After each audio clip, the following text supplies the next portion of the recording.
Good evening, all of you. Good evening, Vaishnavi. Good evening, Pragati. Good evening, Abha, Gamini. Good evening, Nidhi. Good evening, Nitisha, Aniket. Good evening, Kalyani, Aishwarya, Anushka. Good evening, Pranali. Good evening, Kasturi. Okay, good evening, all of you. Okay, चलो तो बेटा आज का session हम लोग start कर रहे हैं। जैसे कि आपको याद होगा लास्ट लेक्चर में हम लोगों ने यहाँ पर मेल रिप्रोडक्टिव सिस्टम का स्टडी किए। ओके, तो आज के सेशन में हम लोग यहाँ पे क्या चीज फीमेल रिप्रोडक्टिव पार्ट जो होता है प्लांट का वो हम लोग देखने वाले हैं। तो फीमेल रिप्रोडक्टिव पार्ट की यदि हम बात करें तो आप बहुत अच्छे से जानते हो बेटा फीमेल रिप्रोडक्टिव सिस्टम प्लांट में जिसमें मेन रोल जो प्ले करता है वो है गाइनोसियम। ओके, तो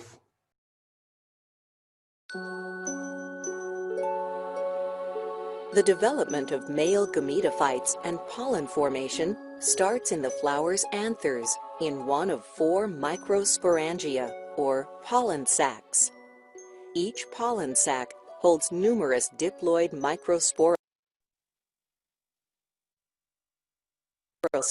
or microspore mother cells. Each microsporocyte inside a pollen sac undergoes meiosis to form 4 haploid microspores.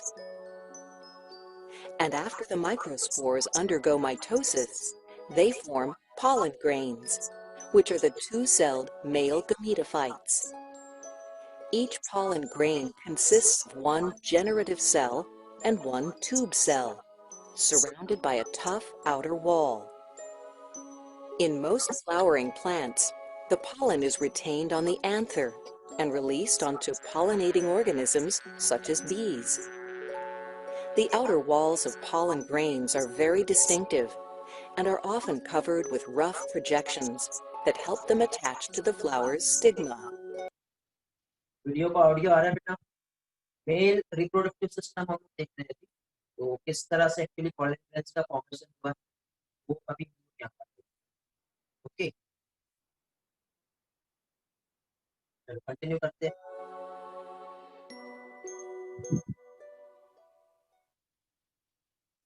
Okay, एक सिंपल सा पार्ट है यहाँ पे हम लोग क्या चीज एक्चुअली कैसे मेल रिप्रोडक्टिव पार्ट जो है ये डेवलप होता है, पॉलन ग्रेन्स का फॉर्मेशन कैसे होता है ये यहाँ पे हम लोग, ठीक है। और इसी के साथ साथ यहाँ पे ये वाला पोर्शन तो ऑलरेडी मैं आप लोगों को एक्सप्लेन कर चुका हूँ ये वाले स्लाइड से रिलेटेड, ठीक है। अगेन यहाँ पोर्शन हमारे लिए इम्पोर्टेंट है। आई थिंक वॉइस प्रॉब्लम अभी नहीं आ रहा होगा, वॉइस का प्रॉब्लम आ रहा है अभी भी।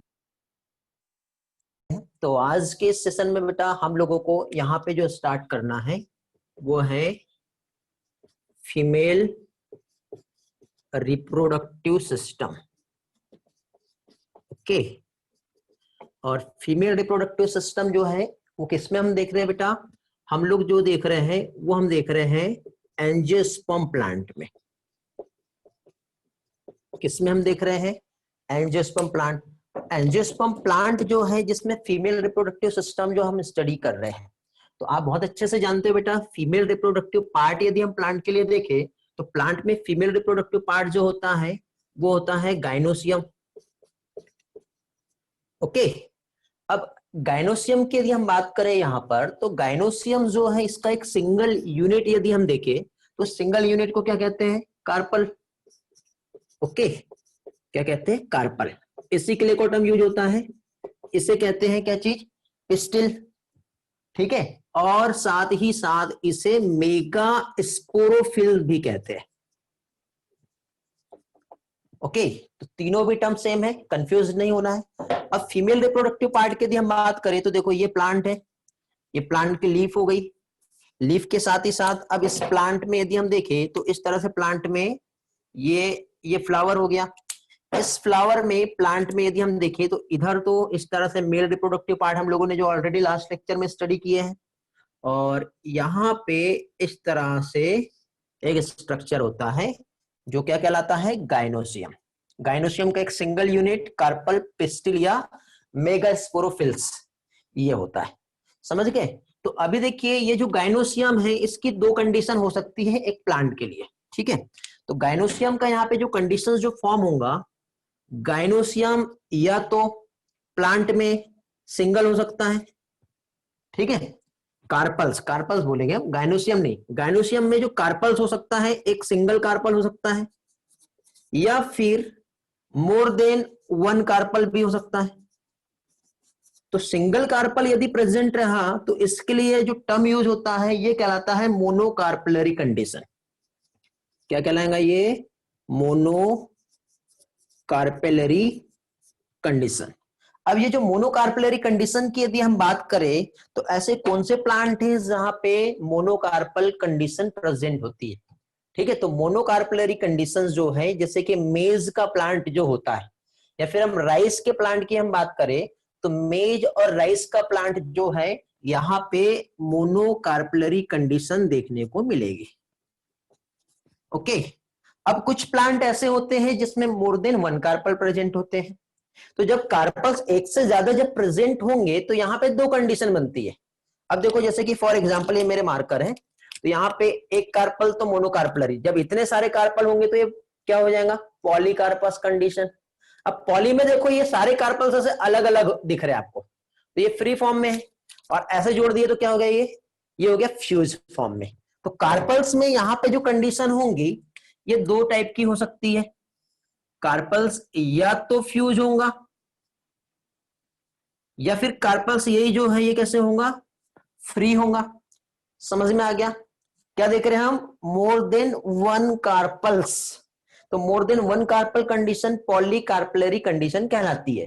तो कार्पल्स या तो फ्यूज होगा या फिर फ्री फॉर्म में होगा। तो जब कार्पल्स फ्यूज फॉर्म में होता है तो उसके लिए टर्म जो रिप्रेजेंट होता है क्या कहलाता है? ये टर्म ये कहलाता है सिनकार्पस। क्या कहलाएगा ये? सिनकार्पस। जब कार्पल्स फ्री फॉर्म में होता है तो इसके लिए टर्म यूज होता है एपोकार्पस। ओके, ये याद रखना है। अब इनके हम कुछ एग्जांपल्स भी देख लेते हैं। तो एपोकार्पस प्लांट यदि हम देखें तो एक प्लांट है बेटा माइचेलिया, ठीक है, मिर्चिया भी बोलते हैं इसे, माइचेलिया। ये एक प्लांट है माइचेलिया प्लांट। तो माइचेलिया प्लांट जो है यहाँ पे एपोकार्पस कंडीशन देखने को मिलेगी। और पेपेवर की यदि हम बात करें, पेपेवर जानते हो ना आप?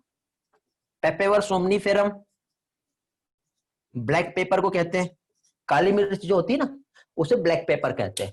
तो इसमें जो कार्पल्स जो रहते हैं मल्टी कार्पलरी कंडीशन होती है, बट कार्पल्स से फ्यूज होते हैं। तो ये कंडीशन जो है ये कहलाती है सिनकार्पस। इतना पार्ट समझ में आया?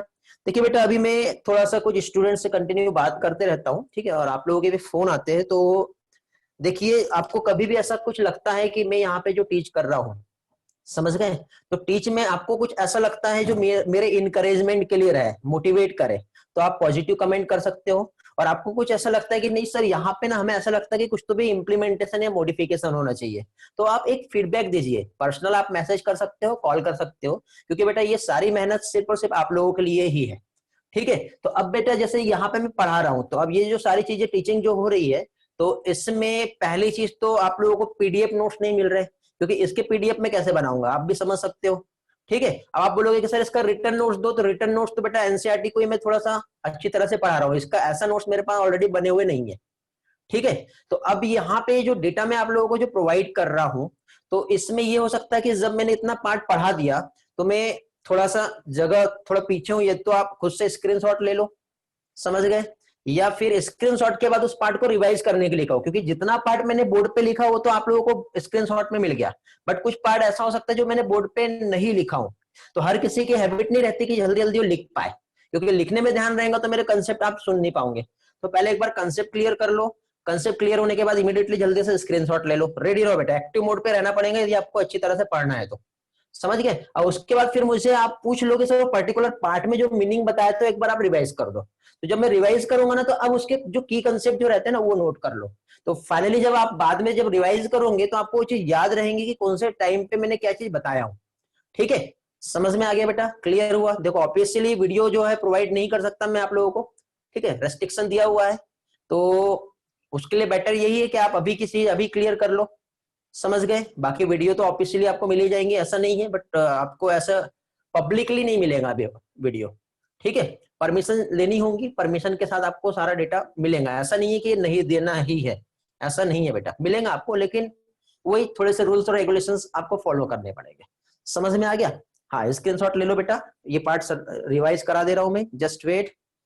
पीडीएफ, अच्छा कल पीडीएफ नहीं भेज पाया था मैं, आज भेज दूंगा, मुझे एक मैसेज कर दिया करो यदि कुछ ऐसा नहीं होता है तो। हाँ, बाकी स्क्रीनशॉट से ले लो बेटा, लेकिन जो मैं स्क्रीनशॉट में जो डेटा नहीं दिख रहा वो मुझसे एक बार रिवाइज करवा लो। हाँ बेटा, जो एक्स्ट्रा बताता हूँ वो क्लास में लिख लो। Very good Divya Revatkar, very good Riddhi.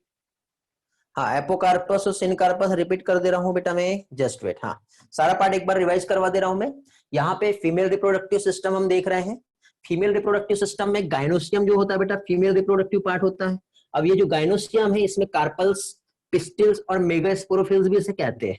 Carpals या तो सिंगल होगा जैसे ये दिख रहा है, या फिर बहुत सारे होंगे। सिंगल होता है तो इसको मोनोकार्पल्स कहते हैं बेटा, जैसे कि वीट, जैसे मेज और राइस जो प्लांट है, यहाँ पे मोनोकार्पलरी कंडीशन होती है।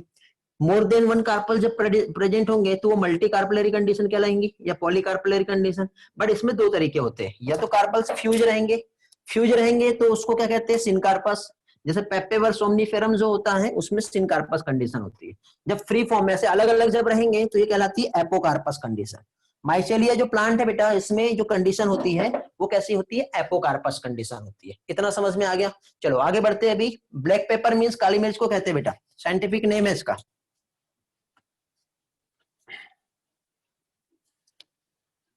साइंटिफिक नेम है पेपेवर सोमनीफेरम। ओके, क्लियर हो गया? ठीक, यदि किसी के बेटा चैट में ध्यान नहीं रहा तो अब देखो चैट कंटिन्यू चलते रहते हैं, ठीक है। जब मैं चैट पे ध्यान देता हूं आपको समझ में आ जाएगा कि जब मैं इधर साइड देख रहा हूं, मैं चैट देख रहा हूं, तो इमीडिएटली आप वहां पे चैट भेज सकते हो, ठीक है। आप पहले से चाहो तो टाइप करके रखो, और जब मेरा इधर ध्यान गया तो आप चैट वहां पे सेंड कर दो। अब देखिए ये जो लेक्चर मैंने जो डिजाइन किया हो ना, तो ये आप यदि लैपटॉप या पीसी पे देख रहे हो तो आपको इतना प्रॉब्लम नहीं आएगा, ठीक है। और मोबाइल फोन पे है तो थोड़ा सा चैट बॉक्स में जाने के लिए आपको फिर आपका ये जो स्क्रीन डिस्प्ले है वो शायद हट जाता होगा, ठीक है। तो मैं आपके लिए रुक सकता हूँ, ऐसा कोई प्रॉब्लम नहीं है। चलो आगे बढ़ते हैं। अभी हम लोग यहाँ पे, अब हम लोगों को नेक्स्ट पार्ट जो स्टडी करना है, मींस फीमेल रिप्रोडक्टिव पार्ट जो है उसका हम स्ट्रक्चर देख लेते हैं। देखो इस तरह से हम लोगों ने लास्ट टाइम स्टडी किए हैं, तो ये यदि हम देखिए तो ये इस तरह से ये एक स्ट्रक्चर है ऐसा, ठीक है। तो यहाँ पे देखिए बेटा, ये सबसे अपर वाला ये जो पोर्शन आपको दिखाई दे रहा है ये कहलाता है स्टिग्मा। क्या होता है ये? स्टिग्मा। स्टिग्मा क्या है? ये होता है landing platform for the pollen grains, मतलब पॉलन ग्रेन्स यहाँ पर आके क्या करेंगे, लैंड करेंगे। उसके बाद ये वाला जो पार्ट है ये कहलाता है स्टाइल, और इसका इनर मोस्ट जो पार्ट होता है ये होता है ओवरी। समझ में आ गया? तो स्टिग्मा, स्टाइल एंड ओवरी, ये जो है एक कार्पल जो है इसका हम लोग स्ट्रक्चर देख रहे हैं, ठीक है, जिसे पिस्टिल भी कहते हैं। अब ये जो ओवरी की यदि हम बात करें तो ओवरी जो है यहाँ पे कैविटी है, तो ओवेरियन कैविटी के लिए एक टर्म यूज होता है जिसे कहते हैं क्या चीज, लोक्यूल। ओके, ओवरी का जो कैविटी होता है ये क्या कहलाएगा, लोक्यूल कहलाएगा। अब ये जो लोक्यूल है, इस लोक्यूल में इस तरह से एक स्ट्रक्चर प्रेजेंट होता है, ये होता है प्लेसेंटा। ये क्या कहलाता है, प्लेसेंटा। अब प्लेसेंटा का रोल क्या है? प्लेसेंटा न्यूट्रिटिव टिश्यू होता है, जो कि जो ओव्यूल होता है उसके डेवलपमेंट के लिए जो न्यूट्रिशन चाहिए वो कहां से मिलेगा, वो प्लेसेंटा से मिलेगा। अब इस प्लेसेंटा के बाद अब यहाँ पे देखो इस तरह से एक ऐसा एक स्टॉक होता है जिसे फनिकल कहते हैं, और इस फनिकल के बाद यहाँ पे यदि हम देखें तो इस तरह से एक स्ट्रक्चर प्रेजेंट होता है, ये होता है ओव्यूल, ठीक है। क्या होता है ये होता है ओव्यूल। इतना पार्ट समझ में आ गया? प्लेसेंटा समझना, ये क्या कहलाएगा, फनिकल कहलाएगा। ये वाला जो पार्ट है ये क्या हो गया, ओव्यूल। अभी देखिए बेटा, यहाँ पे जो ओव्यूल आपको दिखाई दे रहा है, इसी को हम लोग क्या कहेंगे? अब देखो, आपको याद होगा इस तरह से हम लोगों ने मेल रिप्रोडक्टिव पार्ट का जो स्ट्रक्चर बनाए थे, टेट्रागोनल स्ट्रक्चर, जो कि टेट्रास्पोरेंजिएट कंडीशन थी। याद आ रहा है ना आपको? ऐसा पढ़े थे हमने। तो ये जो थे, क्या थे ये थे माइक्रोस्पोरेंजिया। याद आ रहा है? ये क्या था? माइक्रोस्पोरेंजिया। तो इसे क्या कहेंगे हम? मेगास्पोरेंजिया, जहां पर मेगास्पोर्स का फॉर्मेशन होगा। समझ रहे हो? तो ओव्यूल को यहां पे क्या कहेंगे बेटा? मेगास्पोरेंजिया या मेगास्पोरेंजियम। समझ में आ गया? ठीक है, इतना पार्ट समझा बेटा सभी को? जस्ट वेट, बाहर का साउंड आ रहा होगा आप लोगों को, मैं ये विंडो बंद कर देता हूं। हाँ चलो, बाहर का साउंड अभी नहीं आएगा। इतना पार्ट समझ में आ गया? क्लियर हुआ सारी चीजें? किसी को कुछ पूछना तो नहीं है? ये जनरली हमने एक डायग्राम देखे यहाँ पे, ठीक है। स्टिग्मा स्टाइल ओवरी, ओवरी के इनसाइड जो कैविटी होती है वो लोक्यूल कहलाता है। यहाँ पे जो न्यूट्रेटिव टिश्यू होता है ये प्लेसेंटा कहलाता है। फनिकल के थ्रू ओव्यूल जो है आपस में अटैच्ड होता है, और ओव्यूल के लिए अगेन एक और टर्म यूज होता है जो क्या कहलाता है बेटा? मेगास्पोरेंजिया। और यही मेगास्पोरेंजिया जो है क्या बनाएगा बेटा? फीमेल गैमेट का फॉर्मेशन करेगा।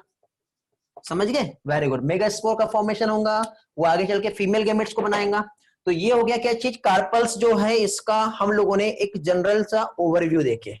अब यदि हम एक प्लांट बॉडी की बात करें इस तरह से, और प्लांट बॉडी जो होती है कैसी होती है? डिप्लॉयड होती है। डिप्लॉयड मतलब कैसी? स्पोरोफाइट। पढ़े हम लोगों ने। प्लांट बॉडी कैसा होता है? स्पोरोफाइट होता है। अब ये जो प्लांट बॉडी स्पोरोफाइट है, तो स्पोरोफाइट मीन्स व्हाट? यहां पे क्या होगा बेटा? ये ओव्यूल मींस मेगास्पोरेंजिया क्या करेगा बताओ? मियोसिस करेगा। मियोसिस की हेल्प से ओव्यूल जो है क्या बनाएगा? मेगास्पोर बनाएगा। मेगास्पोर का फॉर्मेशन करेगा ना। मेगास्पोरेंजियम जो है जहां पे मेगास्पोर फॉर्म होंगे, तो ये डिप्लॉयड है, ये कैसा रहेगा? हैप्लॉइड।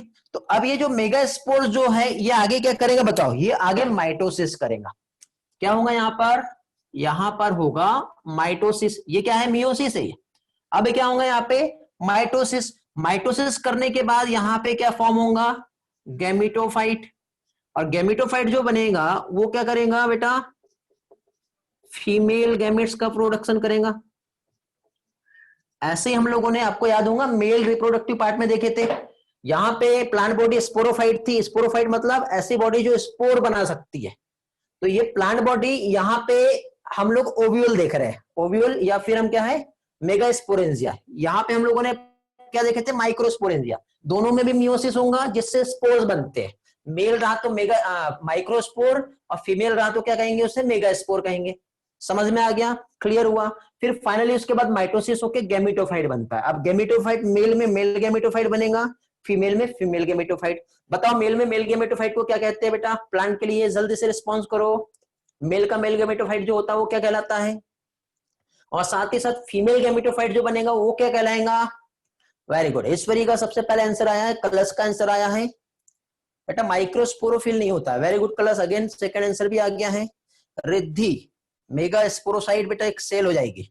वेरी गुड बेटा ईश्वरी। देखिए यहाँ पे मेल गैमेटोफाइट जो था वो था पॉलन ग्रेन। पॉलन ग्रेन जो है ये क्या था बेटा? Male gametophyte. But female gametophyte को कहते हैं एम्ब्रियो सैक। याद रखना है बेटा, ये छोटे छोटे कंसेप्ट जो है ये बॉटनी पढ़ रहे हैं हम लोग, याद रखो, ये जूलॉजी नहीं है। ठीक है, जूलॉजी तो समझ में आता है। डाइजेशन बोलो तो हम यहाँ से माउथ से खा रहे तो हम हार्ट किडनी लंग्स सभी चीज हमारा जो हमारा जूलॉजी में पढ़े तो हम समझ सकते हैं, फील कर सकते हैं। बट प्लांट में हमको उतना आसानी से फील नहीं होता क्योंकि वो सारी चीजें हम देखे नहीं रहते। समझ गए? तो इसके लिए हम लोगों को क्या करना है? तो इसके लिए बेटा हम लोगों को कंसेप्ट और टर्मिनोलॉजी को समझना है और उन चीजों को याद रखना है। यदि ऐसा आपने किए तो बॉटनी आप लोगों के लिए बहुत आसान है, बहुत इजी है। और यहाँ पे मैं जो आपको सारी चीजें जो बता रहा हूँ वो टोटल एनसीईआरटी के एक एक कंसेप्ट को समझने के लिए मैं एक एक पार्ट समझा रहा हूँ। समझ गए? तो इसके लिए आपको सिर्फ और सिर्फ यही करना है कि लेक्चर अटेंड करो, जो बता रहा हूं उसको ध्यान से समझो, जहां नहीं समझ में आता इमीडिएटली पूछो। कभी कभी आपको ऐसा लग सकता है कि सर ये एनसीईआरटी में नहीं दिया बट आप ये क्यों बता रहे हैं? बेटा एनसीईआरटी में हम 2 से लेके 20% तक के जो चीज समझ रहे हैं वो एनसीईआरटी के स्टेटमेंट को समझने के लिए हम पढ़ रहे हैं।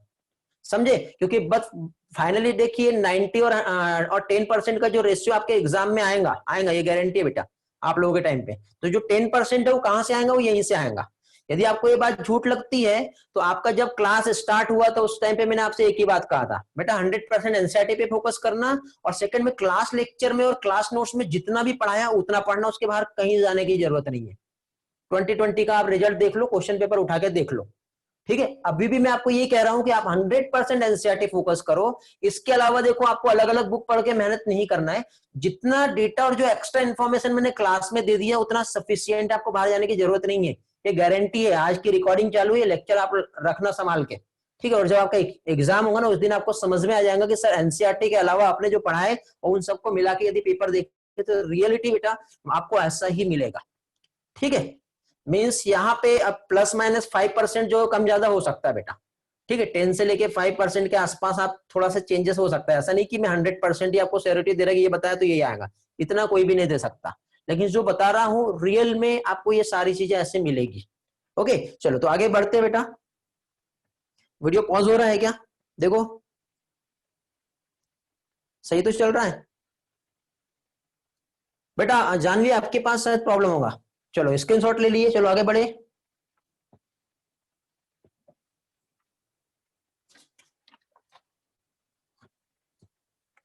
अब हम लोग बेटा ओव्यूल का स्ट्रक्चर देखेंगे। थोड़ा फ्लक्चुएट है, नहीं प्रॉब्लम तो नहीं लग रहा, मेरे पास ऐसा मैसेज नहीं आया है। चलो ठीक है आगे बढ़ते हैं, नेक्स्ट पार्ट देखेंगे अभी हम लोग।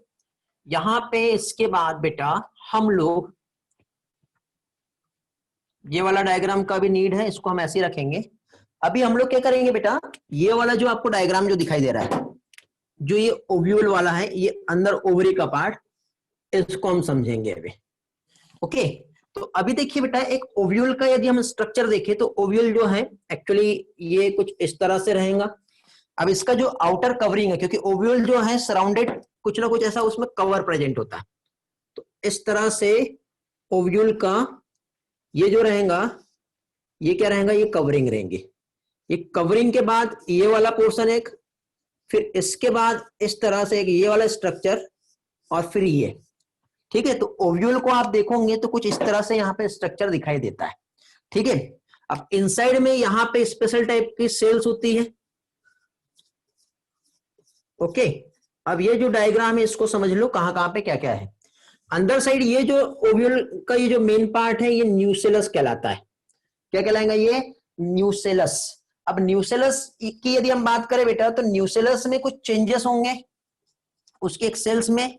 जो इसका एक सिंगल सेल जो होता है वो डेवलप होके माइक्रो मेगास्पोर मदर सेल बनाएगा, ठीक है। मेल में हमने ऐसा नहीं देखे थे, बट यहाँ पे क्या बेटा ये सारे सेल्स मेगास्पोर मदर सेल की तरह काम नहीं करेगा। कल एक किसी का डाउट आया था बेटा, मैंने रिस्पांस दिया होगा, बट यहाँ पे बेटा ऐसा नहीं होता। एक कोई एक सिंगल सेल बेटा जिसे आर्केगोनियल सेल कहते हैं, ठीक है। किसी का एक डाउट था बेटा, स्टेट बोर्ड को लेके स्क्रीनशॉट भेजा था, तो वो वाला भी आपका यहाँ पे क्लियर हो जाएगा। नहीं होता है तो आज मुझसे व्हाट्सएप पे क्वेश्चन पूछ लेना, ठीक है, मैं आपको समझा दूंगा।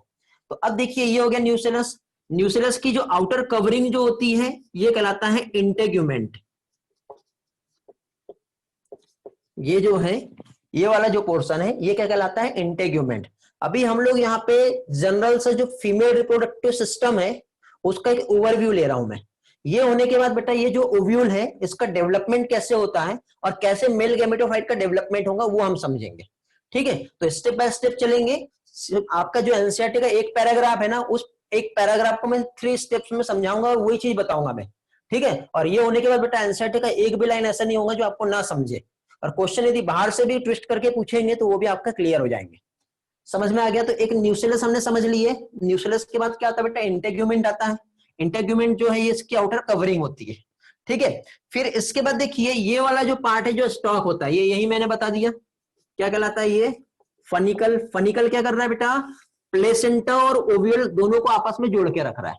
लेकिन इसमें भी एक और पार्ट है, ये जो फनिकल, फनिकल और ओव्यूल का एक हिस्सा जो ज्वाइंट होता है, ऐसे ही नहीं ना, ये देखो ये दोनों पार्ट है, ये ऐसे चिपकेंगे नहीं, ये एक अलग है ये एक अलग है, बट इनका ये ऐसे ज्वाइनिंग आवाज आई ना, तो ये जो चिपका के जिसको रखा है वो कहलाता है helium.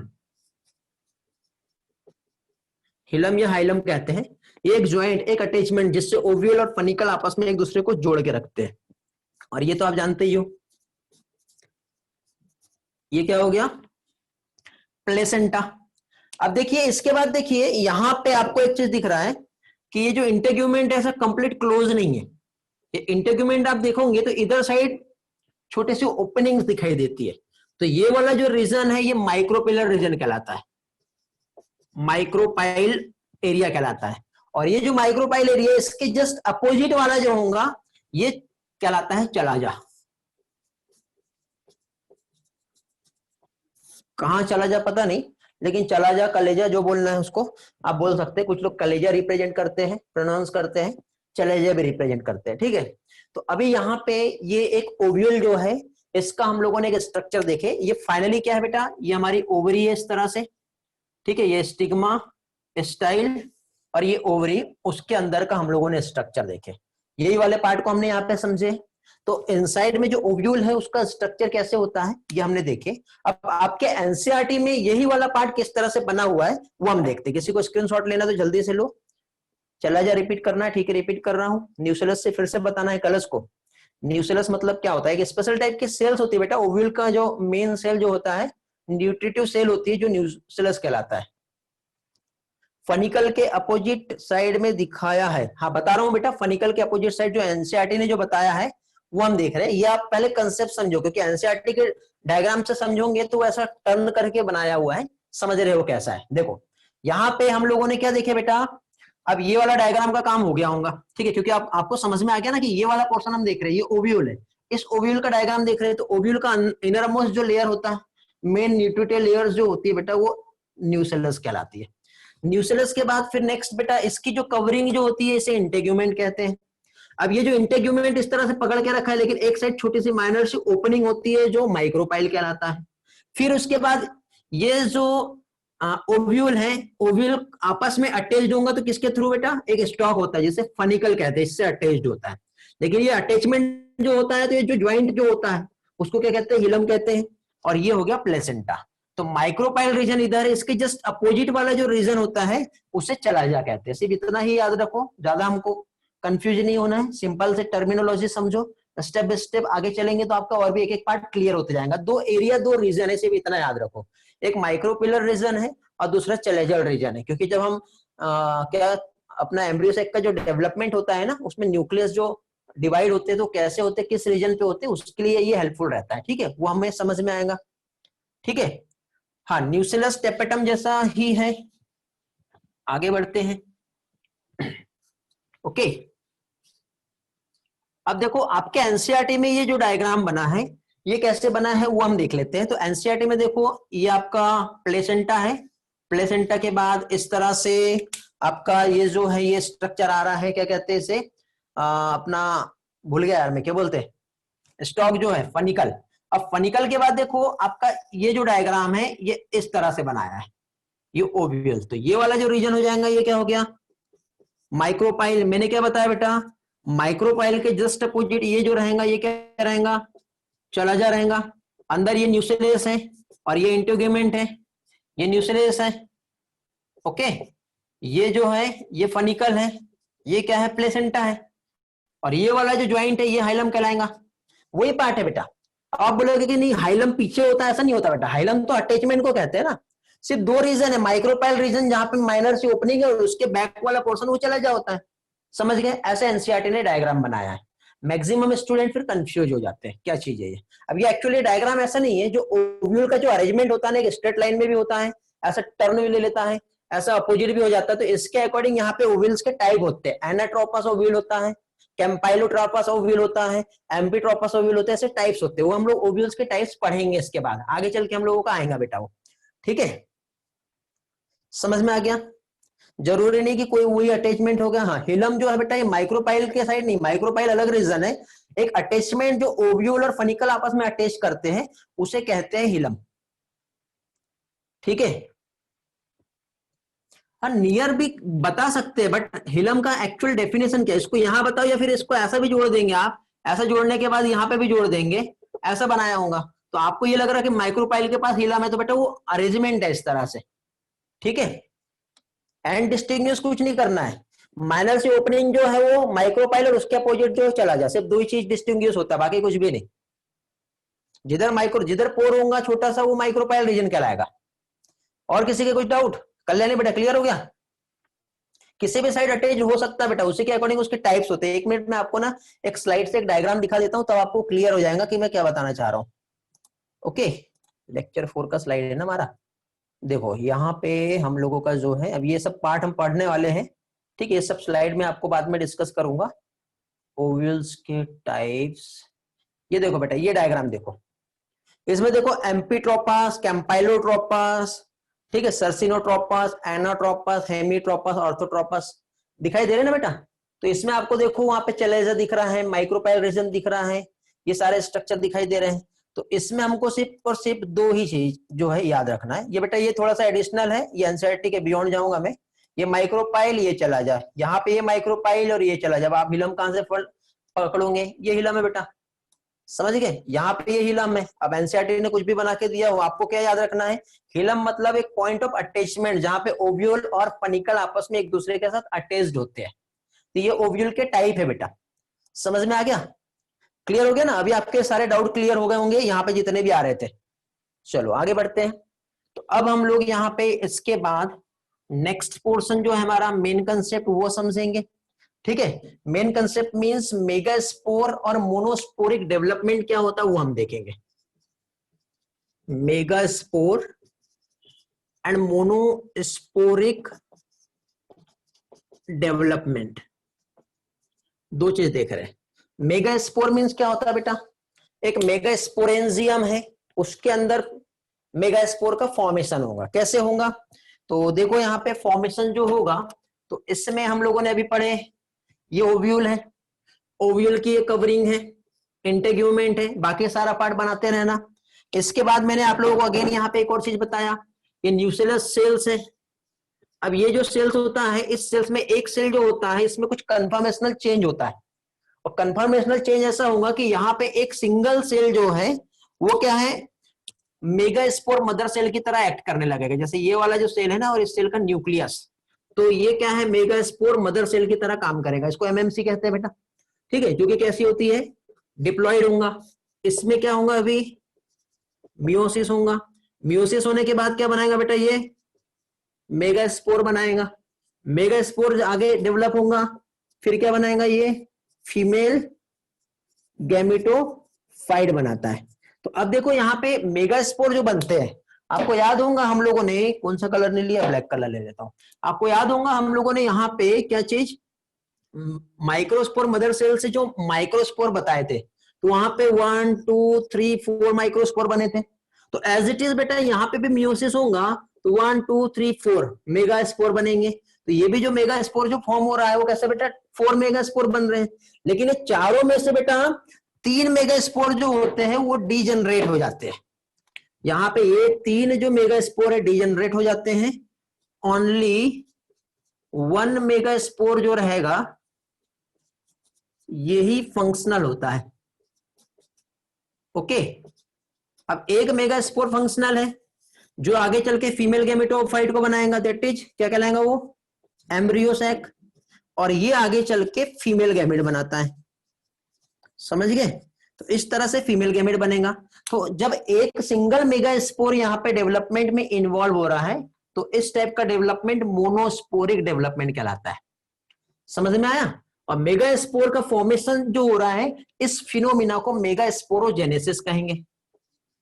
Mega sporogenesis, mega sporogenesis means mega spore mother cell से मेगा स्पोर का formation, means formation of mega spore from mega spore mother cell. This process is known as mega sporogenesis. देख लो बेटा जल्दी से, कुछ पूछना है, लास्ट स्टेप बताना है, नेट इश्यू आ गया था रिद्धि, ठीक है बेटा। डीजनरेट क्यों होते कलर्स बता दे रहा हूं, वेट करो, क्लियर हो जाएगा वाला भी पार्ट। लास्ट स्टेप देखो यहां से बता रहा हूं, mega spore mother cell meiosis करके मेगा स्पोर बनाया, 4 मेगा स्पोर बनते हैं जिसमें से 3 जो है डीजनरेट हो जाते हैं, ठीक है। अब ये डीजनरेट होने का कारण बेटा एक तो एनवायरमेंटल कंडीशन है और दूसरा उसका जेनेटिक मेकअप है, ठीक है। सिर्फ एक ही मेगा स्पोर फंक्शनल होता है, क्यों, क्योंकि ओव्यूल बनेगा बेटा, तो इसको ज्यादातर साइटोप्लाज्म चाहिए, और 4 बनेंगे तो एक जो बड़ा सा एक ओव्यूल जो बनने वाला है तो उतना साइटोप्लाज्म प्रोवाइड नहीं हो पाएगा ना, इसलिए 3 जो है वो डीजनरेट होंगे, एक ही फंक्शनल रहेगा। फीमेल में भी तो ऐसे होता है ना, स्पर्म कितने सारे बन रहे थे देखे ना आपने, बट एग तो एक ही था, समझे? क्योंकि उसी को तो वहां पे फिर प्रेगनेंसी को जो है मतलब वहां पे मेंटेन करके रखना है, तो वो कैसे होगा बेटा? उतना न्यूट्रिशन उस न्यूबॉर्न को, फीटस को प्रोवाइड करना है, तो अपने आप तो मिलेगा नहीं ना। तो यहाँ पे वही प्रोसेस के लिए यहाँ पे जरूरी होता है। तो एक फंक्शनल रहेगा, बाकी डीजनरेट होंगे। फिर क्या होता है, मेगास्पोर जो एक फंक्शनल होता है वो female gametophyte means embryo sac बनाता है, और एक ही मेगास्पोर यहाँ पे इन्वॉल्व होता है, इसलिए ये मोनोस्पोरिक डेवलपमेंट कहलाता है। अब ये कैसे होता है, स्टेप बाय स्टेप इसका मैकेनिज्म अब हम समझेंगे। यहां तक कि क्लियर है? किसी को कुछ पूछना है? अभी कौन से रीजन में होगा बेटा? सुजल वेट करो, पहुंच रहे हम लोग, स्टेप बाय स्टेप हम समझेंगे, सारा पार्ट क्लियर हो जाएगा। रिद्धि बेटा समझ में आ गया? रिद्धि, मेगास्पोर से, हाँ इसके बाद बेटा माइटोसिस होगा। इसके बाद क्या हो रहा है यहाँ पर? माइटोसिस होगा। इसके पहले मियोसिस, फिर बाद में क्या आएगा? माइटोसिस आएगा। ओके चलो वेरी गुड। अब देखो यहाँ पे ये जो मेगास्पोर मदर सेल है, ये कहीं कोई भी रीजन की नहीं बेटा, इधर तो हमारा ये चलाजल रीजन है। जो माइक्रोपाइल रीजन जो रहता है ना, उधर साइड का एक सेल जो होता है वो मेगास्पोर मदर सेल की तरह काम करता है। समझ गए? अब ये एक सेल जो है, इसके अंदर का ये जो सेल है उसको हम बनाते हैं। देखो यहाँ पे एक्चुअली कैसे हो रहा है, ये वाला जो है, तो अब ये जो एक सेल है, कौन सा? एमएमसी, इस तरह से जिसने मेगास्पोर बनाया। फिर ये जो मेगास्पोर जो फॉर्म हुआ है इसके अंदर, तो ये जो मेगास्पोर्स है इसको हम ऐसा बड़ा करके बना लेंगे। ये जो है बेटा ये वाला है, ये एमएमसी से ये मेगास्पोर फॉर्म हुआ है, तो ये क्या हो गया बेटा? एक मेगास्पोर है। मेगास्पोर में सबसे पहले एक सिंगल न्यूक्लियस रहता है, सिंगल न्यूक्लियस के बाद फिर दो न्यूक्लियस आ जाएंगे। समझ गए? मीन्स यहाँ पे सिर्फ और सिर्फ न्यूक्लियर डिवीजन होता है, और कैसा? फ्री न्यूक्लियर डिवीजन होता है। यहाँ पे वॉल का फॉर्मेशन नहीं होगा अभी। तो वॉल का फॉर्मेशन नहीं होगा तो कंटिन्यूअसली यहाँ पे क्या होंगे? न्यूक्लियस डिवाइड होते जाएंगे, एक से दो, दो से चार, और चार से फिर फाइनली ऐसे 8 न्यूक्लियस यहाँ पे फॉर्म हो जाते हैं। इसका प्रोसेस मैं स्टेप बाय स्टेप समझा रहा हूँ, अभी एक ओवरव्यू ले रहा हूँ मैं आपका, उसके बाद फिर स्टेप बाय स्टेप प्रोसेस भी समझेंगे। अच्छे से क्लियर हो जाएगा बेटा आपका ये टॉपिक। ठीक है, थोड़ा पैसेंस रखो, एक एक चीज क्लियर हो जाएगी। हाँ, एक ही सेल जो है न्यूसिलस का, वो मेगास्पोर मदर सेल बनता है, और वही आगे चल के मेगास्पोर बनाता है। 4 मेगास्पोर में से 3 डीजनरेट हो जाएंगे, सिर्फ एक वाला ही ये जो रहता है ये क्या करेगा? ये एम्ब्रियो सैक बनेगा। अब ये एम्ब्रियो सैक बन गया। अब ये जो एम्ब्रियो सैक यहाँ पे फॉर्म हुआ है, तो ये देखो इसके आगे का डायग्राम जो है इस तरह से आएगा। अब कलर चेंज करूंगा तो आप कंफ्यूज हो जाओगे। ये देखो इस तरह से ये एम्ब्रियो सैक है। तो इस एम्ब्रियो सैक में क्या होगा बेटा? ये जो 8 न्यूक्लियस बने हैं, अब यहाँ पे साइटोकाइनेसिस होगा। तो साइटोकाइनेसिस में पहले तो जो न्यूक्लियस है बेटा, ये इस तरह से 3 जो है ये इधर आ जाएंगे, 2 बीच में रहेंगे, और 3 जो है इधर आ जाएंगे। इस तरह से हो जाता है। तो ये वाला जो रीजन है ये माइक्रोपाइल रीजन हो गया, और ये चलाजल रीजन हो गया, और ये तो बीच में एक लार्ज सेंट्रल सेल दिखाई दे रही है हमको। ये वाला क्या रहेगा? Large central cell. इधर साइड बेटा ये 2 सिनर्जिड सेल और एक एग सेल रहती है, जो आपस में मिलकर एग एपरेटस बनाते हैं। और इधर साइड 3 एंटीपोडल सेल्स प्रेजेंट होती है। एंटीपोडल सेल्स का एक्चुअली रोल क्या है अभी तक के जो है वो क्लियर नहीं हो पाया है। ठीक है, तो आपके पास चांस है, रिसर्च करना चाहो तो यहाँ पे कर सकते हैं। यदि फंक्शन इसका ढूंढ के निकाल लिए तो आपको नोबेल प्राइज मिल जाएगा। समझ गए? अब इसको हम कैसे डेवलपमेंट होता है, अब ये वाला पार्ट और ये इधर बीच का जो स्टेप जो है स्टेप बाय स्टेप समझेंगे। यहां तक क्लियर है? रिस्पॉन्स करो। कल रिपीट करना है। नहीं समझा? रिद्धि कौन सा नहीं समझा? ये वाला पार्ट अभी मैंने सिर्फ ओवरव्यू लिया हूं बेटा। ठीक है, 3 सेल के क्या करता है? ओवरव्यू। हाँ ठीक है, फिर से बता रहा हूं। देखो बेटा, एक काम करता हूं, ये हटा देता हूं। ठीक है, ये सब क्लियर कर देता हूं।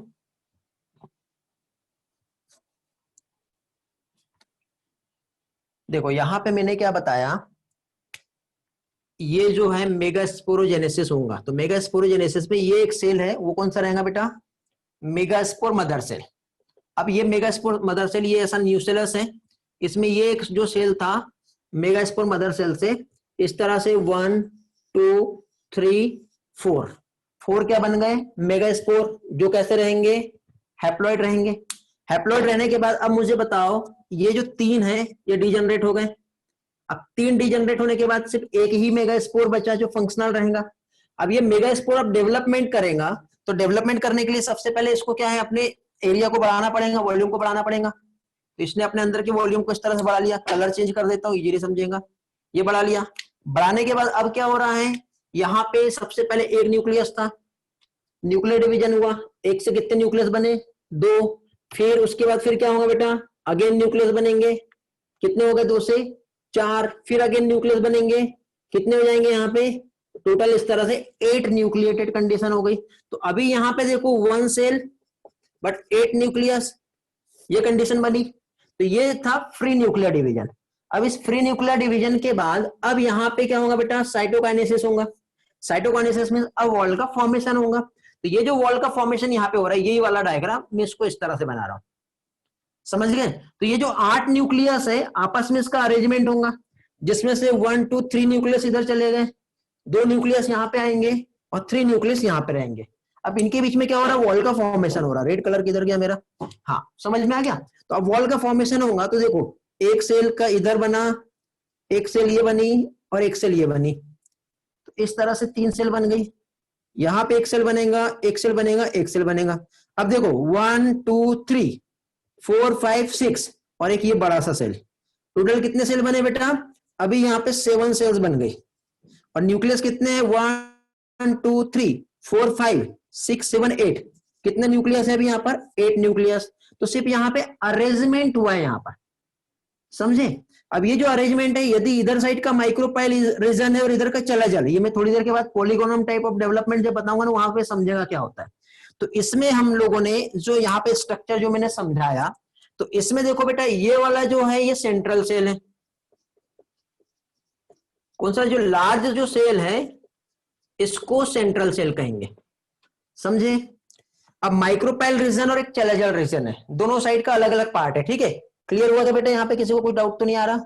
ओव्यूल में ओनली 1 सेल ही फीमेल गैमेट बनाएगा, ओव्यूल का। देखिए हाँ ये बेटा ये बन गया एम्ब्रियो सेक, ये ओव्यूल, हाँ ओव्यूल का एक सेल जो है इसको एमएमसी कहेंगे, ठीक है, जो कि डिप्लॉयड रहेगा। ये 1 2 3 4 मेगास्पोर बनाया, मेगास्पोर में 1 2 3 ये सब डिवाइड हो गए, ये हैप्लॉइड रहेंगे। सिर्फ ये जो सिंगल सेल है ये बड़ा बना दिया मैंने यहाँ पर, ये हैप्लॉइड है, जिसमें अब न्यूक्लियस का डिवीजन होगा। अब ये वाली जो सिंगल सेल है ये अब यहाँ पे क्या कर रही है, डिवाइड हो रही। ये डिवाइड होने के बाद इस तरह से डिवाइड हुई, फिर जो न्यूक्लियस डिवाइड हुए वापस में रीअरेंज हो रहे हैं, और रीअरेंज होने के बाद इस तरह से बन गए। हाँ लार्ज सेल से देखो देखो बेटा, ये जो लार्ज सेल जो होती है ना, इसे सेंट्रल सेल कहते हैं। ये जो बीच वाली आपको एक बहुत बड़ी सी सेल दिख रही है, ये एक लार्ज सेल है, इसे क्या कहेंगे, सेंट्रल सेल कहेंगे, समझ गए। ओके रिद्धि, बीच में 2 न्यूक्लियस सेंटर में है बट वहां सेल एक ही है। हाँ बेटा, वहां पे 2 न्यूक्लियस रहते हैं बट एक ही सेल वहां पर प्रेजेंट होती है, समझ गए।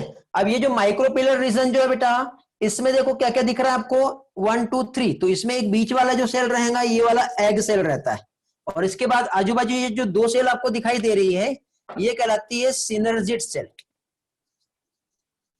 सिनर्जिड, ये मैं थोड़ी देर के बाद आपको स्टेप बाय स्टेप समझाने वाला हूं, मैंने ओवरव्यू लिया था इसलिए आप कंफ्यूज हो गए, ठीक है। वही ओवरव्यू को मैं यहाँ पे कीवर्ड लिखते हुए समझा दे रहा हूँ, फिर से ये पार्ट मुझे अगेन रिवाइज कराना है, ठीक है। तो ये जो 2 सेल है सिनर्जिड हो गई, और बीच में एक सेल जो होता है वो एक्सेल होता है। ये एक्चुअली ऐसा बनता नहीं है, ठीक है, ऐसा बनाया वो ऐसा बनेगा। देखो ये जो ओव्यूल है ना, इसमें एक सेल ये रहेंगी, दूसरा ये रहेगा और एक ऐसा रहेगा।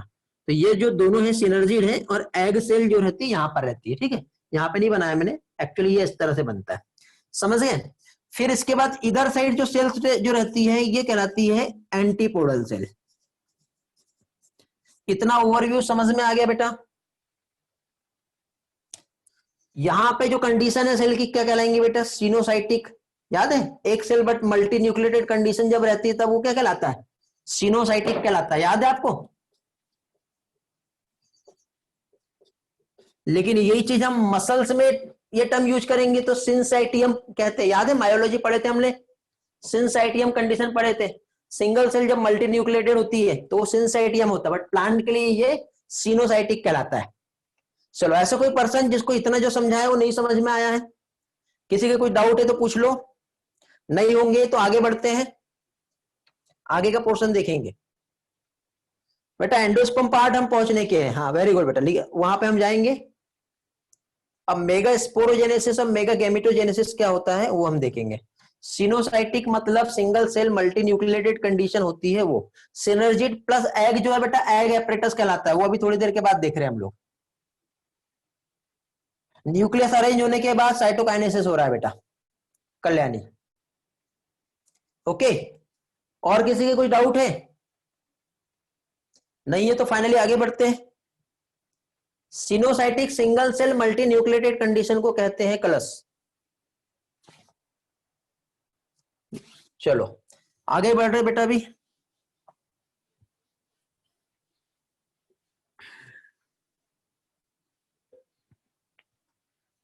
देखो बेटा, आपका ये जो लाइव लेक्चर है, इस लाइव लेक्चर्स में आपको दो चीज को फॉलो करना है।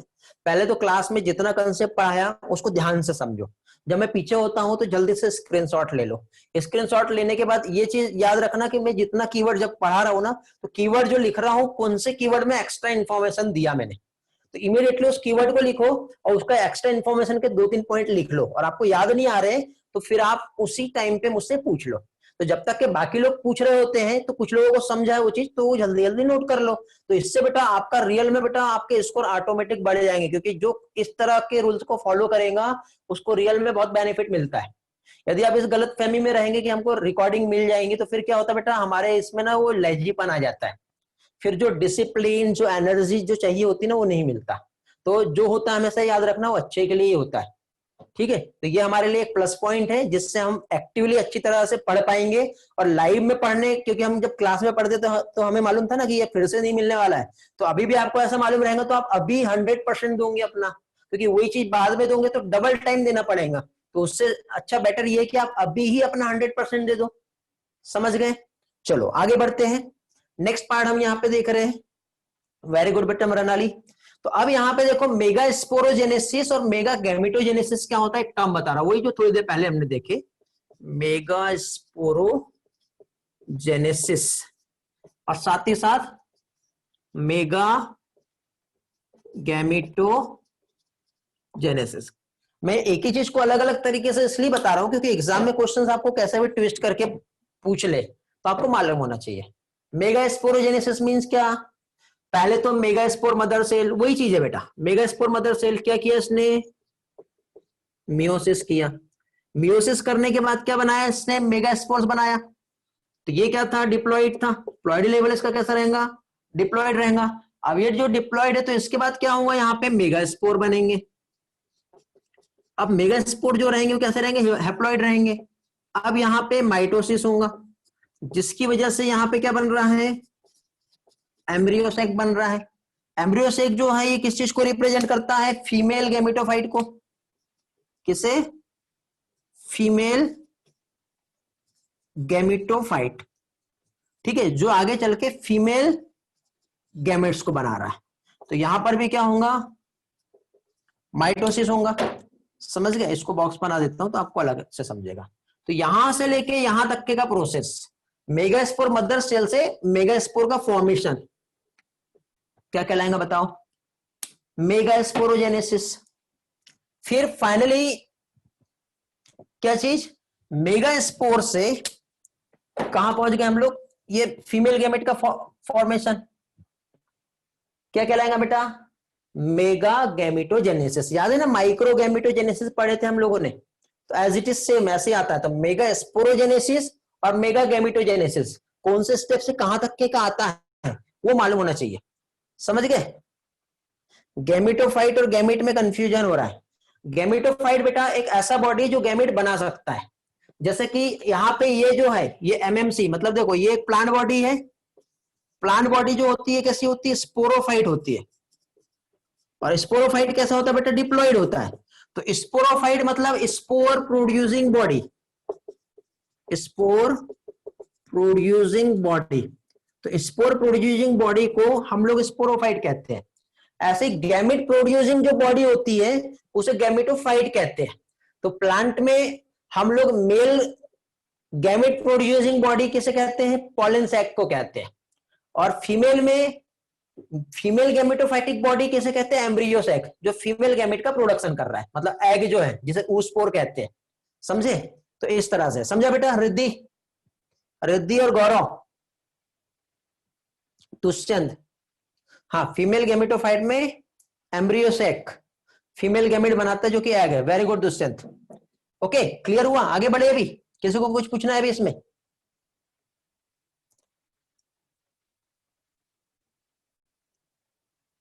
चलो ओव्यूल के टाइप देख लेते हैं बेटा अभी हम, फिर इसके बाद ये वाला जो प्रोसेस है इसमें हम लोग जो डेवलपमेंट होता है फीमेल गैमेटोफाइट का वो हम देखेंगे।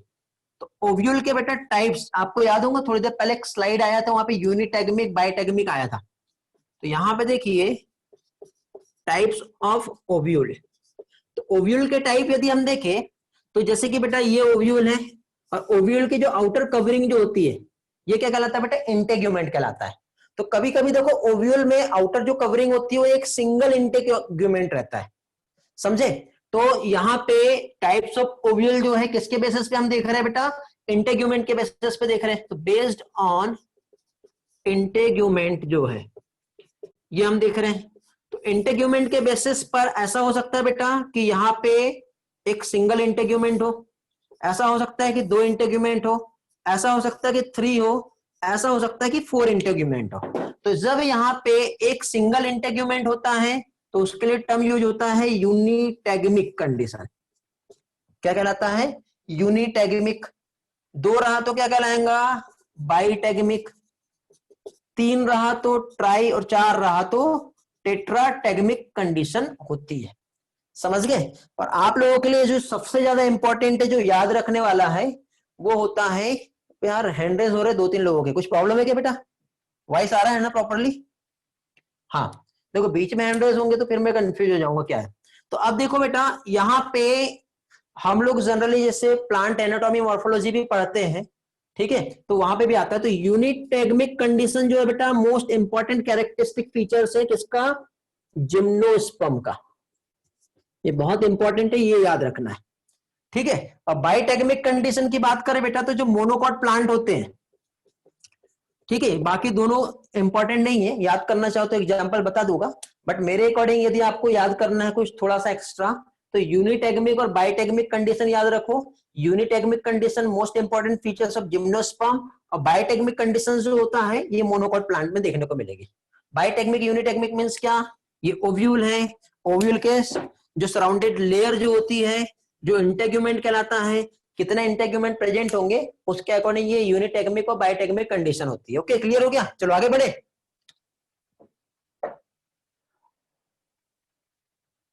चलो तो अभी हम लोग एम्ब्रियो सैक के टाइप देखते हैं और उसका डेवलपमेंट कैसे होता है वो देखते हैं।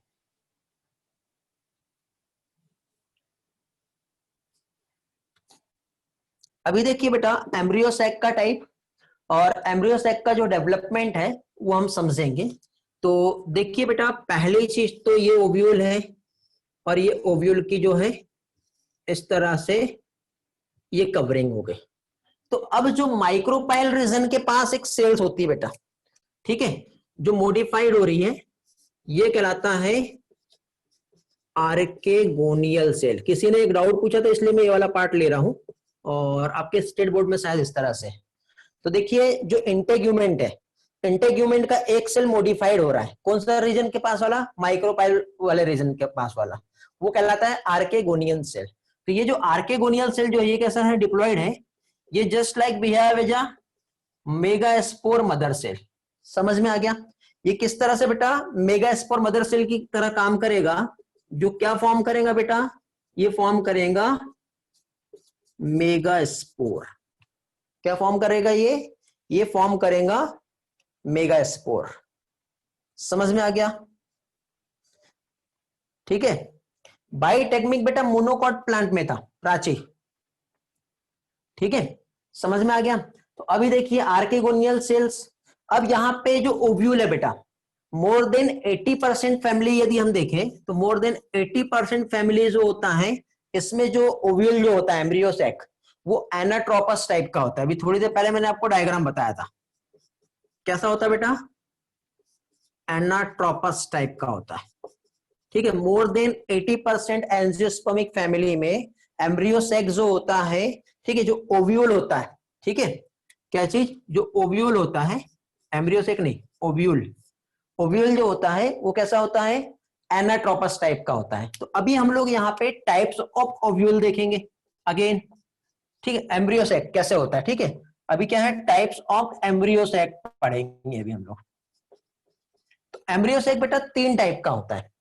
थोड़ी देर पहले जो डेवलपमेंट होता है ना, मतलब एक मोनोस्पोरिक होता है, एक बाइस्पोरिक होता है, और एक ट्राइस्पोरिक। 3 टाइप का जो है डेवलपमेंट होता है और ये 3 टाइप के ओव्यूल्स होते हैं बेस्ड ऑन डेवलपमेंट।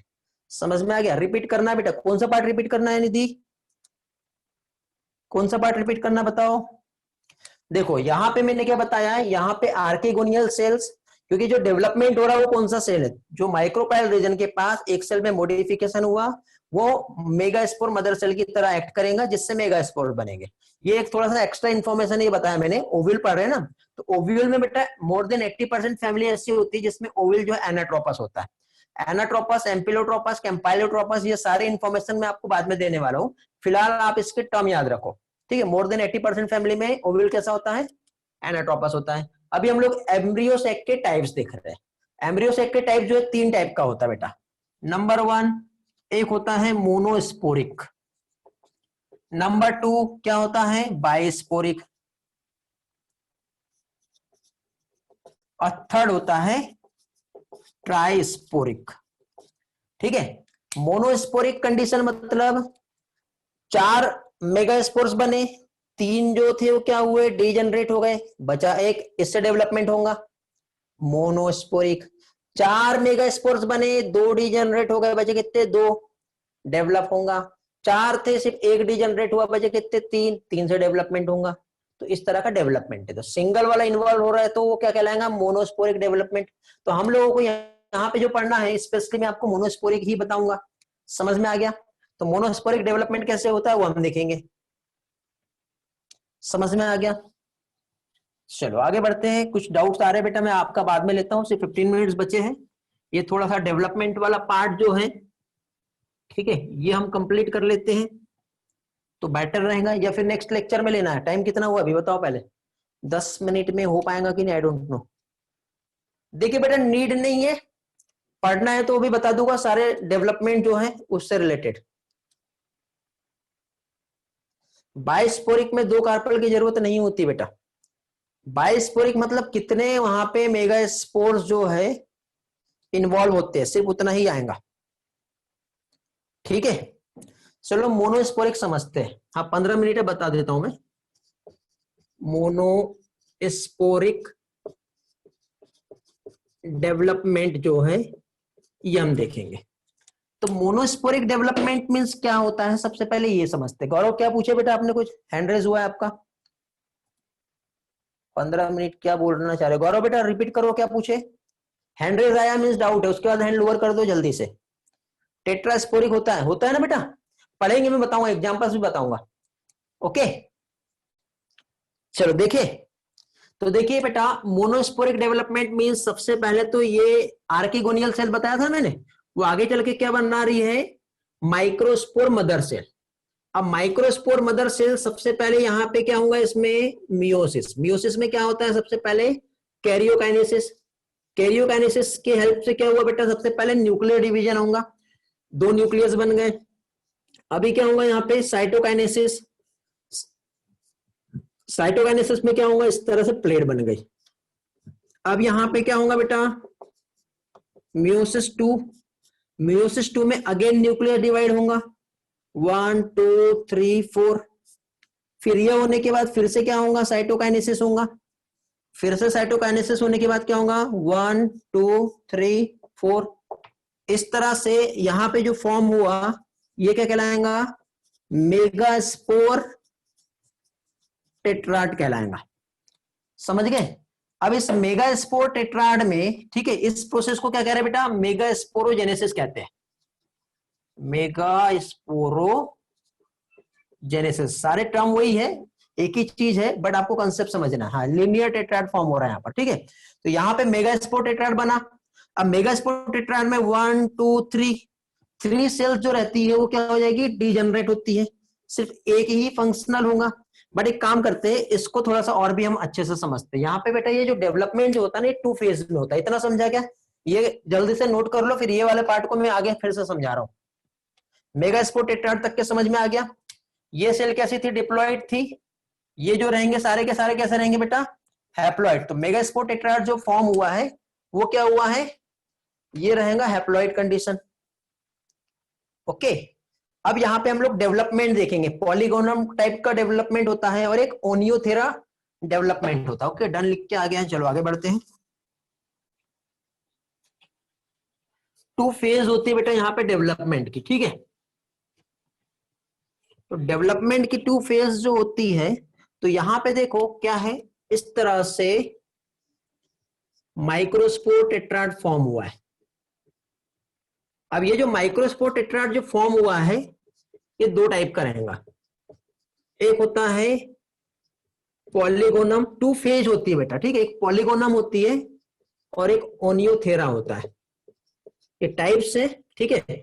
तो अब देखिए यहाँ पे पॉलीगोनम और ओनियोथेरा में क्या हो रहा है।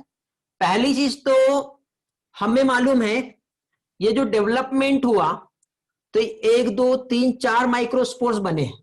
इधर साइड ऊपर साइड जो रीजन होगा बेटा, ये माइक्रोपाइल रीजन होगा, और नीचे साइड जो रीजन होगा चलाजाल रीजन रहेगा, ठीक है। ध्यान से समझो। तो पॉलीगोनम टाइप में क्या होता है, ये एक माइक्रो मेगा स्पोर है, दो तीन चार। ओनियोथेरा में भी सेम है, 1 2 3 4, ठीक है। तो इसमें देखिए पॉलीगोनम और ओनियोथेरा दोनों में कंडीशन सेम आ रही है, 3 मेगा स्पोर डीजनरेट हो जा रहे हैं, बट एक सिंगल मेगा स्पोर ही फंक्शनल है, समझे। तो पॉलीगोनम टाइप में देखिए बेटा, ये जो माइक्रोपाइल रीजन पे प्रेजेंट है, इसमें 3 जो है क्या चीज, मेगा स्पोर, ये क्या हो गया है, डीजनरेट हो गया है। इधर बेटा जो चलाजल रीजन पे है 3 मेगा स्पोर, ये क्या हो गया है, डीजनरेट हो गया है। यदि एग्जाम में क्वेश्चन आए तो आपको ये याद रखना कौन सा साइड का, इस पे क्वेश्चंस बनते हैं बेटा। पॉलीगोनम टाइप में क्या होता है, माइक्रोपाइल साइड के 3 मेगा स्पोर डीजनरेट हो रहे हैं, दोनों में क्या होगा बेटा, सिंगल मेगा स्पोर जो है, ठीक है, कलर चेंज कर देता हूं, दोनों में भी क्या हो रहा है, सिंगल मेगा स्पोर जो है ये इन्वॉल्व होके क्या बनाएगा, एम्ब्रियो सैक बनाएगा, जो कि हैप्लॉइड रहेगा। समझ में आ गया। बट ओनियोथेरा में क्या हो रहा है बेटा, माइक्रोपाइल रीजन वाला और पॉलीगोनम में चलाजल रीजन वाला जो मेगा स्पोर्स रहता है, वो आगे चल के एम्ब्रियो सैक का फॉर्मेशन होता है। अब मोनोस्पोरिक मतलब दोनों भी कंडीशन में एक सिंगल मेगा स्पोर ही है जो एक एम्ब्रियो सैक को बना रहा है, इसलिए इस टाइप का जो डेवलपमेंट है ये क्या कहलाता है, मोनोस्पोरिक डेवलपमेंट कहलाता है, ठीक है। हाँ, एक ही मेगा स्पोर फंक्शनल है, ठीक है। तो अब हम लोग यहाँ पे बेटा ज्यादातर जो है हमारे जो सिलेबस में जो दिया है आपके एनसीईआरटी में, वो दिया है पॉलीगोनम टाइप का। तो अभी यहाँ पे हम लोग देखेंगे कि पॉलीगोनम टाइप का जो डेवलपमेंट है वो कैसे होता है। समझ में आ गया। तो पॉलीगोनम टाइप में ये वाला जो मेगा स्पोर है इसका हम लोग डेवलपमेंट देखेंगे अभी। इतना समझा बेटा, सभी को क्लियर हुआ, क्योंकि ये मैं क्लीन करने वाला हूं, ठीक है। कंफ्यूज हो रहा है, देखो रिपीट कर देता हूं साहिल, कुछ भी कंफ्यूज होने की बात नहीं है बेटा। देखो ये 4 मेगा स्पोर्स बने हैं, है कि नहीं। ये 4 में से 3 डी जनरेट हो रहे, इधर भी 3 डी जनरेट हो रहे, इधर भी, ठीक है। तो ऊपर का रीजन माइक्रोपाइल रीजन है, नीचे का चलाजल रीजन, ये हमारे वही ओव्यूल में प्रोसेस हो रहा है बेटा हमारा, समझे। तो उसके अंदर है तो एक माइक्रोपाइल वाला है और एक चलाजल एंड है, तो उसमें जो डेवलपमेंट है, तो पॉलीगोनम टाइप में क्या हो रहा है बेटा, जो डेवलपमेंट होगा वो कौन सा होगा, चलाजा वाला। ओनियोथेरा जो 2 टाइप की फेज है, तो यहां पे कौन सा होगा बेटा, माइक्रोपाइल वाला, ये आगे चल के एम्ब्रियो सैक बनाता है। तो अब हम लोग पॉलीगोनम वाला डेवलपमेंट कैसे होता है और एम्ब्रियो सैक कैसे बनता है वो समझेंगे अभी। समझ में आ गया, क्लियर हुआ साहिल बेटा। हाँ, डिफरेंस सिर्फ चलाजल रीजन और माइक्रोपाइल रीजन का ही डिफरेंस है, बाकी और कुछ भी नहीं है। ओनियोथेरा, ओनियो तो पूरा नहीं है, ओनियोथेरा है, टाइप से बेटा, प्लांट के बेसिस पे होता है, प्लांट के टाइप से। ओनियोथेरा लेमार्कियाना प्लांट होगा ना बेटा, इवनिंग प्राइमरोज पढ़े ना हमने जेनेटिक्स में। और पॉलीगोनम प्लांट के टाइप से, उसमें किस तरह का डेवलपमेंट होता है, उसके बेसिस पे यहाँ पे 2 फेज देती बेटा, समझ गया। तो ज्यादातर पॉलीगोनम टाइप का ही रहेगा, ठीक है। हमारे एनसीईआरटी में भी हमको पॉलीगोनम टाइप का डेवलपमेंट दिया है, तो अभी हम लोग पॉलीगोनम टाइप का डेवलपमेंट क्या होता है वो देखते हैं। टाइम है ना हमारे पास 5 मिनट और, चलो देख लेते हैं। चलो तो अभी देखिए इतना पार्ट क्लियर हो गया। अब हम लोग यहाँ पे डेवलपमेंट देखेंगे। अब डेवलपमेंट मीन्स वही, क्या करेंगे बेटा, फ्री न्यूक्लियर डिवीजन करेंगे। तो पहली चीज तो ये एक सिंगल वाला जो है, ये 4 मेगा स्पोर बने थे ना, 3 तो डीजनरेट हो गए, एक बचा है, कौन सा साइड का बताओ, ये पॉलीगोनम देख रहे हैं हम लोग, कौन सा साइड का आएगा, चलाजल या माइक्रोपाइल, पॉलीगोनम में चलाजल रीजन। तो यहां पे सबसे पहले क्या होगा, इसमें मियोसिस होगा।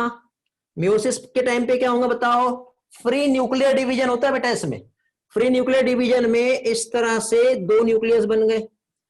ठीक है, समझ में आ रहा है? न्यूक्लियस के लिए कलर अलग लेते हैं, आगे चल के हेल्प करेगा। समझ गए? अब इसमें देखिए जो दो न्यूक्लियस बनते हैं, दोनों भी न्यूक्लियस जो बेटा इस तरह से अपोजिट पोल पे क्या करेंगे, मूव कर जाएंगे। समझ गए? फिर से अगेन क्या होगा बेटा, फिर से यहां पे न्यूक्लियर डिवीजन होगा। तो अभी ये दो न्यूक्लियस थे तो 2 से 4 हो जाएंगे। फिर ये कंटिन्यू बेटा, यहां पे न्यूक्लियर डिवीजन हो रहा है। कौन सा? फ्री न्यूक्लियर डिवीजन बोलते हैं इसे, फ्री न्यूक्लियर डिवीजन। फिर यहां पे और कंटिन्यू डिवाइड होगा इस तरह से। ठीक है, तो कितने न्यूक्लियस थे? 2 थे, तो 2 से यहां पे ऊपर 4 हो जाएंगे, यहां पे 4 हो जाएंगे। तो अब मुझे बताओ कितने न्यूक्लियर डिवीजन हो गया? वीडियो पॉज हो गया क्या बेटा? हाँ अभी देखो, अभी ठीक है। देखो मियोसिस, मियोसिस नहीं समझेंगे यहाँ पे, गलत बता दिया मैंने। रिडक्शनल डिवीजन नहीं हो रहा है यहाँ पर, यहाँ पे माइटोसिस ही हो रहा है। ठीक है, मीन्स फ्री न्यूक्लियर डिवीजन हो रहा है। समझ गए? माइटोसिस हो रहा है, 1 2 3 माइटोसिस हुआ है यहाँ पर। ठीक है, पॉलीगोनम में, पॉलीगोनम में बेटा चलाजल वाला पार्ट है बेटा ये।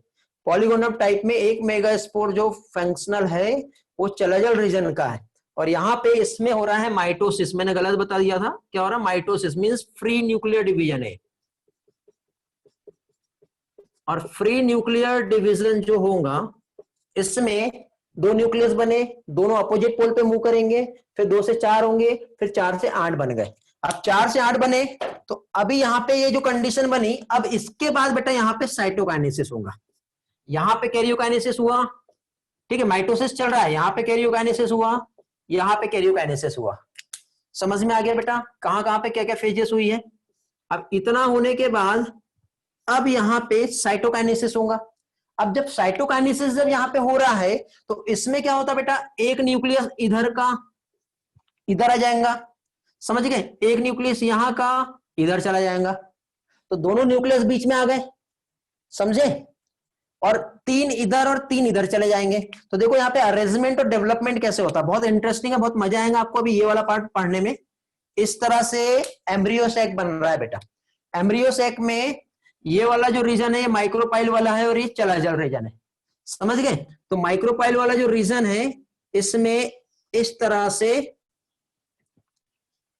क्या होंगे, वॉल का फॉर्मेशन हो रहा है। एक ये हो गया, इसके बाद 2 न्यूक्लियस यहां पर है, उसके बाद फिर यहां पे इस तरह से ये 3 सेल्स यहां पे बनी, दिखाई दे रही है? तो जो चलाजल रीजन पे 3 सेल्स बनती है इसे एंटीपोडल सेल कहते हैं। क्या कहेंगे इसे? Antipodal cell. ये जो 2 न्यूक्लियस है, ये वाला जो सेल्स है देखो, क्योंकि ये छोटी छोटी सेल्स है बट ये एक बड़ा सा सेल, यहां से ऐसा देखे तो ये इस तरह से एक बड़ा सेल बनता है, बना नहीं, ऑलरेडी प्रेजेंट है। तो ये जो रहेगा ये क्या है, ये लार्ज सेंट्रल सेल है। और इस लार्ज सेंट्रल सेल पे जो न्यूक्लियस प्रेजेंट है, इस न्यूक्लियस को क्या कहते हैं? Polar nucleus. जानते हो क्यों कहते हैं इसे पोलर न्यूक्लियस? कोई बता सकता है? पोलर न्यूक्लियस क्यों कहते हैं? क्योंकि देखो दोनों भी अपोजिट पोल से आया हुआ है ना, ये तो एक इस पोल से आया और एक इस पोल से, तो दोनों भी दोनों अलग अलग पोल से आए, इसलिए इस न्यूक्लियस को पोलर न्यूक्लियस कहते हैं। समझ गए? जो कि सेंट्रल सेल में प्रेजेंट रहेगा। इसके बाद देखो यहां पे कौन सा कलर नहीं लिया, ब्लू कलर। तो यहां पे देखो ये वाला जो पार्ट है ये क्या कहलाएगा? किसी का मैसेज आया बेटा, वापस दूसरा साइड भेजो, कौन मैसेज किया? ये जो रहेंगी ये क्या कहलाएंगी बेटा? Egg cell. एग सेल के साइड में ये जो दोनों सेल जो होता है, ठीक है, ये जो दोनों सेल जो रहेगा इसे कहते हैं सिनर्जिड सेल। क्या कहेंगे इसे? Synergid cell. और इस सिनर्जिड सेल में एक स्पेशल टाइप का यहां पे ऐसा फिंगर लेग स्ट्रक्चर प्रेजेंट होता है बेटा। इस तरह का फिंगर लेग स्ट्रक्चर प्रेजेंट होता है जो कहलाता है फिलीफॉर्म एपरेटस।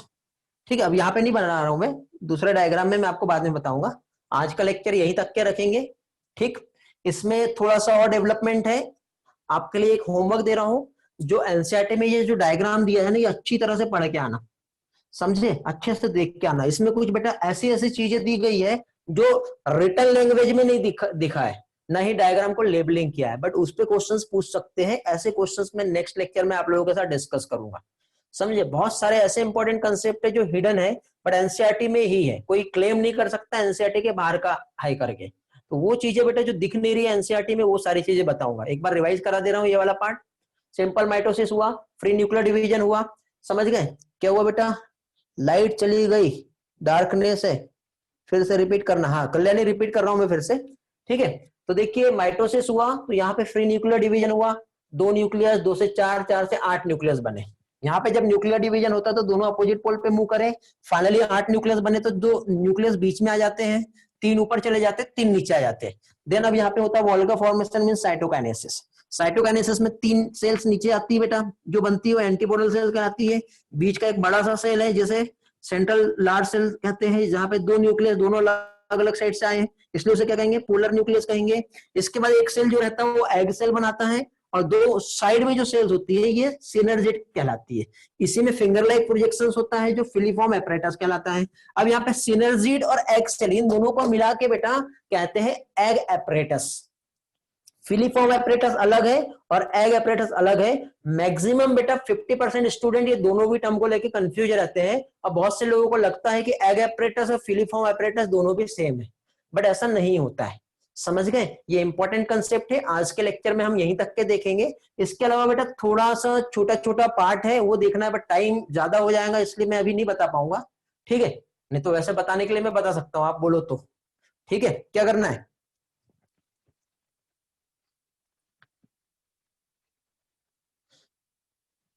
वैष्णवी बंजारी, कौन सा पार्ट रिपीट करना है बताओ।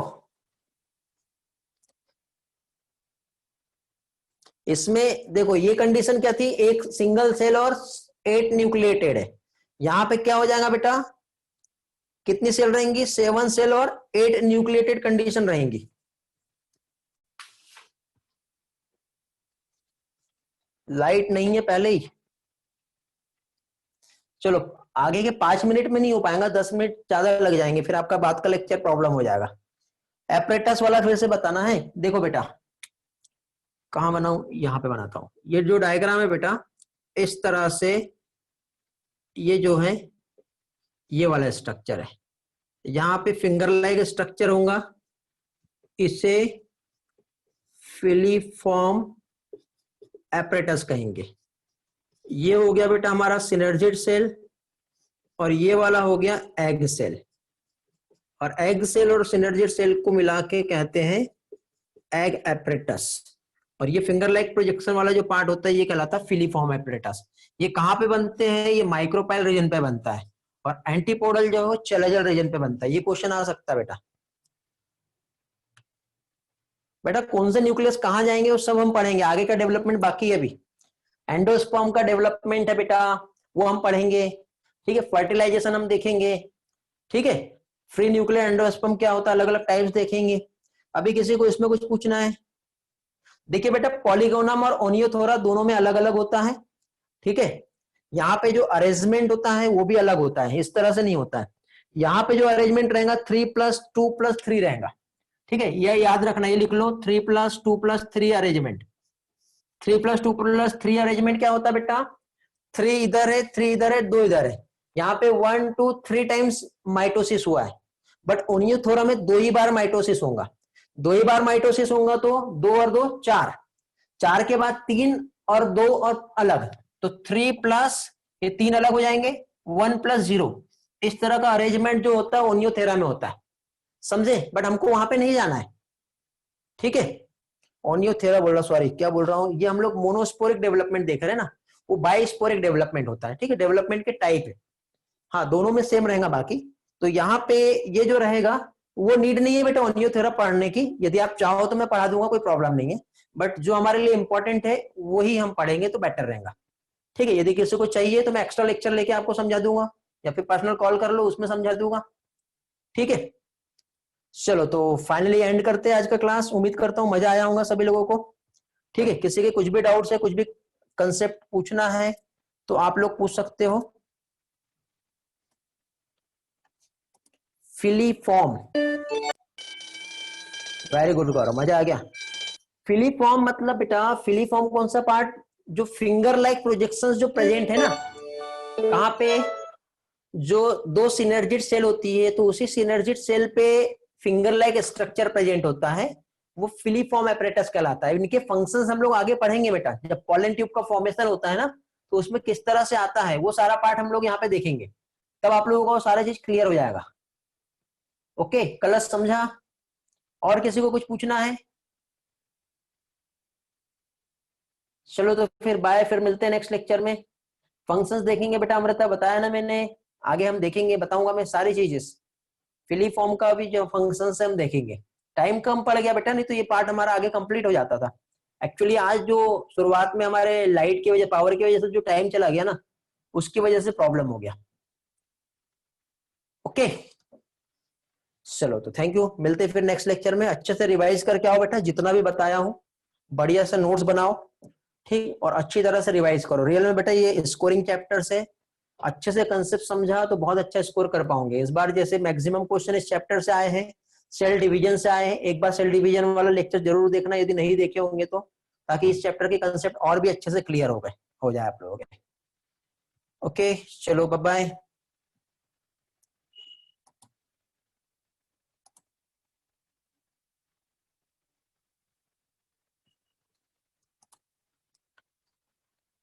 Bye Vaishnavi and